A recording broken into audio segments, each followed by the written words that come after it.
রাষ্ট্রদ্রোহ মামলায় এখনও জেলবন্দি ইসকনের সন্ন্যাসী চিন্ময় কৃষ্ণপ্রভ। মঙ্গলবারও ফের একবার তার জামিনের আবেদন খারিজ হয়ে গেল বাংলাদেশ হাইকোর্টে।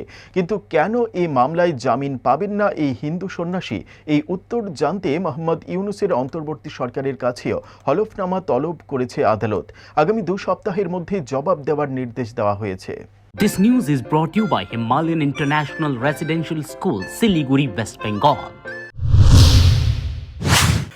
মঙ্গলবার হাইকোর্টে চিন্ময় প্রভুর জামিনের শুনানি ছিল বিচারপতি মোহাম্মদ আতোয়ার রহমান এবং বিচারপতি মোহাম্মদ আলী রেজার বেঞ্চে। কিন্তু চিন্ময়ের মুক্তি পাওয়ার আশা খুবই ক্ষীণ ছিল।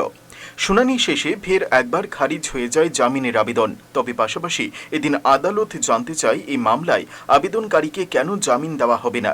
এর উত্তর দিতে সরকারকে 2 সপ্তাহ সময়ও বেঁধে দেওয়া হয়। আদালতে চিন্ময়ের পক্ষে শুনানিতে তার হয়ে সওয়াল করেন আইনজীবী অপূর্ব কুমার ভট্টাচার্য এবং আইনজীবী প্রবীর হালদার। অন্যদিকে মামলায় রাষ্ট্রপক্ষের তরফে ছিলেন অ্যাটর্নি জেনারেল মোহাম্মদ আরশাদুর রউফ ও অনিক আর হক। দুপক্ষের সওয়াল জবাবের পরই কোর্ট রুল জারি করে বাংলাদেশে প্রায় 2 মাস ধরে বন্দী সম্মিলিত সনাতনী জাগরণ জোটের মুখপাত্র চিন্ময় কৃষ্ণদাস ব্রহ্মচারী। তার বিরুদ্ধে রাষ্ট্রদ্রোহের মামলা দায়ের করেছে মোহাম্মদ ইউনূসের অন্তর্বর্তী সরকার। দোষী সাব্যস্ত হলে সাজা যাবজ্জীবন জেল। তবে হাসিনা পরবর্তী বাংলাদেশে মৌলবাদীদের হাতে নিপীড়িত হিন্দুদের হয়ে আওয়াজ তোলার জন্যই তাকে নিশানা করা হচ্ছে, এই কথা স্পষ্ট। উল্লেখ্য 25 নভেম্বর বিকেলে জাতীয় পতাকা অবমাননার দায়ে ইসকনের সন্ন্যাসীকে ঢাকার বিমানবন্দর এলাকা থেকে গ্রেফতার করে ঢাকা মহানগর গোয়েন্দা পুলিশ। 26 তারিখ চট্টগ্রামের আদালতে তোলা হয় তাকে।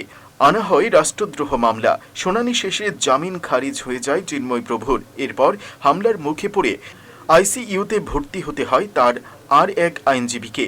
এই গ্রেফতারি নিয়ে বাংলাদেশে প্রতিবাদের ঝড় তোলেন হিন্দুরা, কড়া বার্তা দেয় ভারতও। কিন্তু তাতে কোনো লাভ হয়নি। 2 মাস হয়ে গেলেও গারদের পেছনেই রয়েছেন চিন্ময় প্রভু।